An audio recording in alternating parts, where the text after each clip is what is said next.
Pour moi, ce qui reste beaucoup, c'est la confiance qui a pu être établie avec les réalisateurs avec lesquels on a travaillé, qui nous ont suivis dans notre cheminement. C'est vrai qu'on doit maintenant tenir le coup. Ah, c'est sûr. On est rentré dans la période de la résistance, là. Ouais. Hein? C'est pas évident. Lorsque j'allais à la lanterne pour monter régulièrement tous les matins, comme j'habite pas loin de la place d'Italie, je venais jusque là près de la porte d'Orléans, où se trouve la lanterne et puis où se trouve aussi la salle de montage.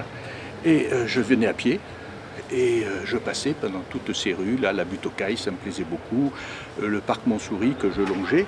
Et puis dans cette rue, alors j'avais remarqué qu'il y avait des plaques, parce que c'est quand même un endroit où il y a eu des révolutionnaires. Alors bon, moi je ne suis pas communiste, je suis plutôt anarchiste, mais je me rendais compte que là, Lénine, par exemple, avait habité dans cet immeuble de 1908 à 1909. Il y a beaucoup de révolutionnaires qui sont venus se réfugier en France au moment où la France était quand même plus ouverte qu'aujourd'hui. Ils n'avaient pas les ministres de l'Intérieur que nous connaissons aujourd'hui et qui mettent tous les étrangers dehors, y compris ceux qui peuvent apporter quelque chose à la France. Et il y en a beaucoup. J'en profite pour faire un peu de propagande chaque fois. Moi. Chaque fois qu'on me montre que je suis devant une caméra, d'habitude je suis derrière.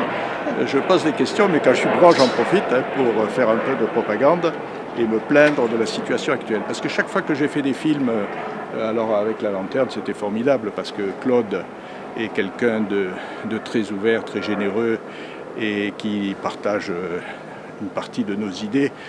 Donc quand je lui proposais des sujets qui étaient parfois un petit peu difficiles, et surtout certains sujets même qui étaient plus ou moins interdits à la télévision, eh ben, il prenait le risque. C'est quelqu'un qui a toujours pris des risques, même s'il n'était pas sûr que le film allait avoir une grande diffusion.